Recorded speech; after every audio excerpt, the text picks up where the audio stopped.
అనంతపురం జిల్లాలో కార్పొరేట్ విద్యా సంస్థల యాజమాన్యులు ఒక దోపిడీకి తెరలేపారు. విద్యార్థులు ఇటీవలే జిల్లాలో 4 విద్యార్థుల ఫీజుల వేధింపు కారణంతో మరణించినప్పటికీ శ్రీ చైతన్య విద్యా సంస్థల యాజమాన్యుల తీరు ఇప్పటికి కూడా మారలేదు. జిల్లాలో ఉన్నటువంటి విద్యాశాఖ అధికారులు ఎన్నిసార్లు ఫీజుల కోసం విద్యార్థులు వేధించొద్దని చెప్పి ఆదేశాలు జారీ చేసినప్పటికీ విద్యాశాఖ అధికారులు ఆదేశాలు గాని కలెక్టర్ కు సంబంధించినటువంటి ఆదేశాలు గాని మాకు ఏమాత్రం వర్తింపజేయవు.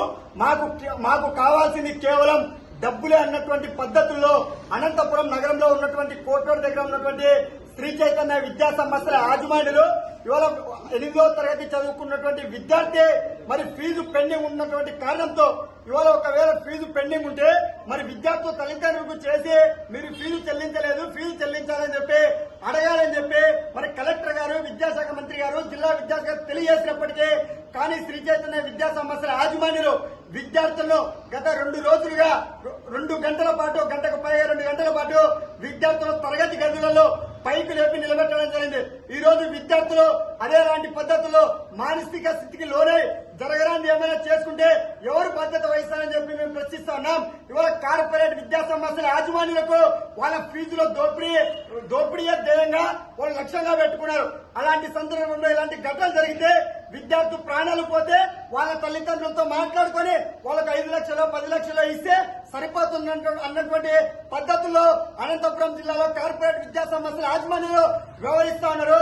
మరి ముఖ్యంగా శ్రీ చైతన్య విద్యా సంస్థల యాజమాన్యులు అనంతపురం జిల్లాలో దాదాపుగా 12 బ్రాంచులుంటే కనీసం ఉగాదికి సంబంధించి సెలవులకు ఇంటికి వెళ్ళా కూడా 5,000 రూపాయలు 6,000 రూపాయల ఫీజు పెండింగ్ ఉన్నా కూడా విద్యార్థులను కళాశాల విద్యా సంస్థల లోపలికి అనుమతించుకోకుండా మీరు ఫీజు చెల్లిస్తే లోపలికి అనుమతిస్తాం, లేదంటే మీ బ్యాగులు తీసుకొని ఇంటికి వెళ్ళండి అని చెప్పి విద్యా సంస్థల యాజమాన్యం తెలియజేస్తున్నారు.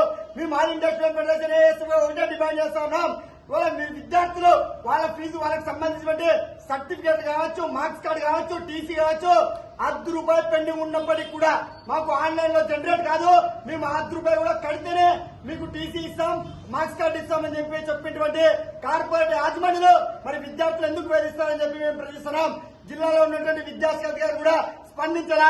ఈ రోజు ఉదయం జిల్లాలో ఉన్నటువంటి ఆర్జేడీ గారికి, డిఈఓ గారికి, డిప్యూటీ డిఈఓ గారికి సమాచారం అందజేయడం జరిగింది. శ్రీ చైతన్య విద్యా సంస్థల యాజమాన్యుల పైన క్రిమినల్ కేసులు నమోదు చేయాలా, విద్యా సంస్థలు సీజ్ చేయాలని చెప్పి ఏఎస్ఎఫ్ గా డిమాండ్ చేస్తున్నాం. ఇప్పటికే జిల్లాలో ముందస్తుగా అడ్మిషన్ కూడా తెరలేపారు. ఇవాళ శ్రీ చైతన్య విద్యా సంస్థల యాజమాన్యులు పుస్తకాల పేరుతో దోపిడీ చేస్తూ జొమాటో రూపంలో జొమాటో, స్విగ్గీ అంటూ మరి బయట పుస్తకాలు అమ్మితే విద్యార్థి సంఘాలు, విద్యాశాఖ అధికారులు వాళ్ళని పట్టుకొని ఫైన్ చేస్తారని, అదే ఇంటి దగ్గరికి పార్సిల్ ఇచ్చినటువంటి పద్ధతుల్లో శ్రీ చైతన్య విద్యా సంస్థ యాజమాన్యులు తెరలేపారు. ఇప్పటికైనా కూడా జిల్లాలో ఉన్నటువంటి డిఈఓ గారు, డిప్యూటీ గారు స్పందించాలా. మరి విద్యార్థి ఈ రోజు మరి ఇంట్లోకి వెళ్తే కనీసం విద్యార్థి పైకి లేనటువంటి పరిస్థితి ఉంది. ఆ అమ్మాయి ఏమైనా చేసుకుంటే ఎవరు బాధ్యత వహిస్తారని చెప్పి మేము ప్రశ్నిస్తున్నాం. ఇప్పటికైనా కూడా జిల్లా విద్యాశాఖ స్పందించి శ్రీ చైతన్య విద్యా సంస్థల యాజమాన్యం పైన కేసు నమోదు చేసి విద్యా సంస్థలు సీజ్ చేసేందుకు పోరాడతామని చెప్పి ఈ సందర్భంగా ఏఎస్ఎఫ్ గా డిమాండ్ చేస్తా ఉన్నాం.